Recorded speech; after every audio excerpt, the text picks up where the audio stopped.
Hello, everybody. Welcome back. My name is Monique, and I'm on a financial health journey to create an inheritance for the generations to come. And I want to do that through consistency and discipline. Today, we are here for a bi-weekly budget check-in. So I used to do these every week. I'm doing them every 2 weeks now, and it coordinates with my when I get paid. So my paycheck time. So I get paid on a Friday. I run my weeks from a Friday to the next Thursday. And this two sets of weekly check-ins that I'm going to cover a paycheck period. So I got paid on today. Today is December the 15th.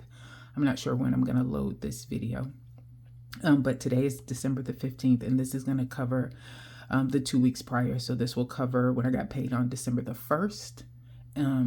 So these transactions are from the 1st through the 7th, and then the next set that I'll go over is from the 8th through the 14th.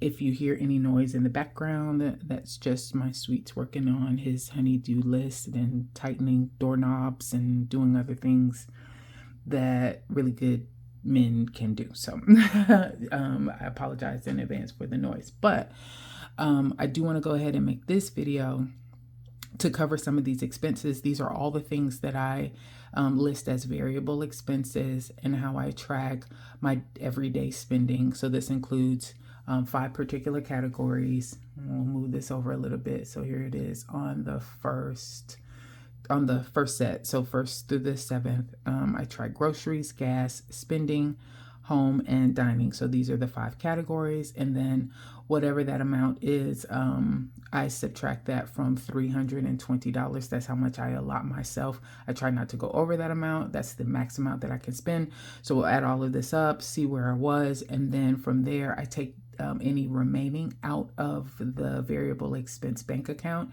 And then I put it in my jar for to use to help supplement any of the savings challenges that I want to do. All right, so we will start with last week. So week of December 1st through the 7th. And for groceries, I already kind of tallied it up. And I don't track any longer the dates of these purchases, but I do track my no spend overall, and I'll go over that in a second. But for groceries that week, I spent $102. And I had 110 that I allocated towards my towards that particular category.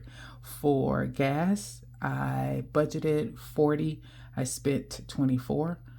For spending, I budgeted 60. I only spent 12. This is a good news story because we're right in the middle of December. Or the beginning of December at that time. And of course, everybody's prepping for Christmas. But I must say I've been able to do a lot of my shopping ahead of time. Number 1, I've not had to swipe my card. Number 2, that's definitely new. And then so I'm trying to cash flow or absorb any additional costs that I want to put towards presents or gifts that I want to buy. So this particular week, I only spent $12. This will be different this next week. And then for home, I budgeted 50 and I spent 48.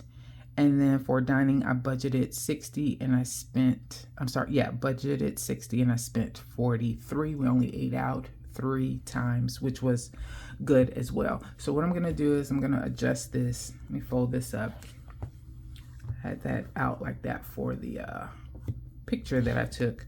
So first I'm going to add up all of the categories. They should add up to be 320. So I gave myself 110 for groceries, 40 for gas, 60 spending, 50 home, 60 for dining. Yes, it was $320. Okay. Now let's see what I spent. I spent 102 for groceries, 24 gas, 12 for spending, 48 for home, and 43 for dining out. That was $229. So I'm going to minus $320 from that. And I was under budget $91, which is about right. I thought it was closer to like 110 or 120. But I think I forgot a particular purchase. So this $91 I actually took out of the bank. I did use some of the money to supplement some additional spending that I needed to do. And then I was able to actually save or put in this jar $56 of that. So that was an extra $56 that I have towards my savings challenges. And you'll see that reflected on my closeout budget for the paycheck that I received on the December the 1st. And then in my budget with me for December the 15th, I've actually added it. I'm not sure if that, I'm sorry, I'm completely wrong. So you'll see that reflected in my December the 15th closeout, and you will see it captured probably on the December the 29th budget with me. I think that's how I handled it. At any rate, I saved money. I was happy about saving money. Yay for Monique. So that was week 1. All right, so that total was $229. Next, here's week 2. So I have not added this one up yet because that just ended on yesterday. So let's see where we are as far as the spending is concerned. This one, Kroger, I was good as far as my groceries were concerned, but I did need to put some more money on my daughter's school lunch account for school. So that is what took me over budget this time. So that's 102 plus 21 plus 3 equals $126. So I spent $126 on that one. Gas, not too bad. I'm not having to use a lot of gas in town, and I haven't had to go out of town, so that's great. Only $20 on gas. Spending, 15, 11, and 20. So I spent 46 out of the 50, still under budget. For Walmart, I spent $52, so I was a little bit over budget for that one. So that was 52.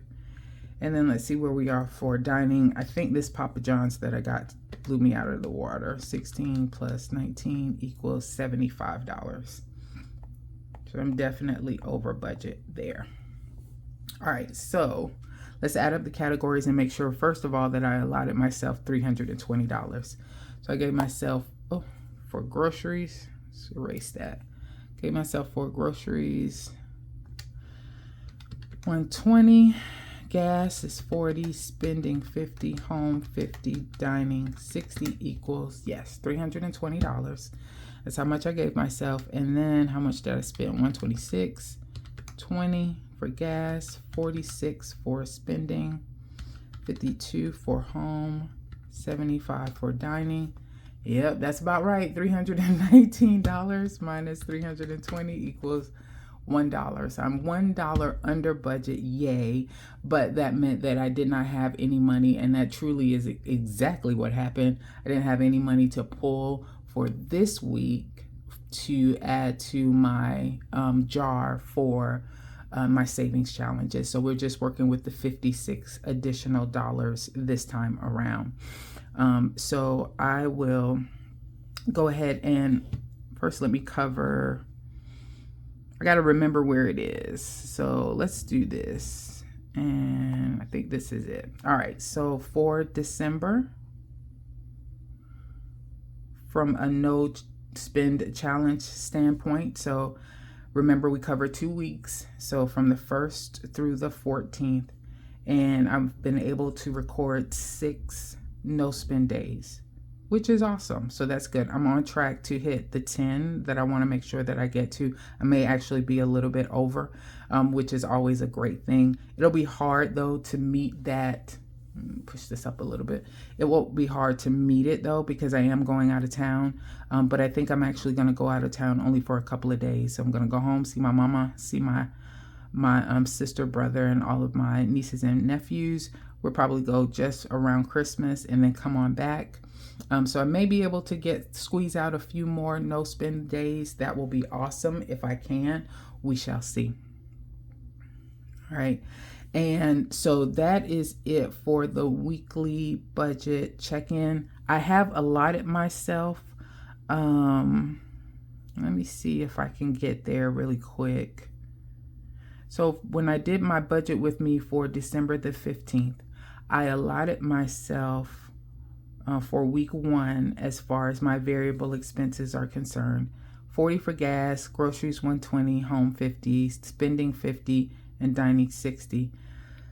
This spending is going to be a little bit different. So I was going to give myself $40 for gifts in a sinking fund that I have, and I decided to keep that $40 out of the bank and hold on to it because I knew I was going to spend it right now. And I didn't want to deposit it and then still have to pull it back out.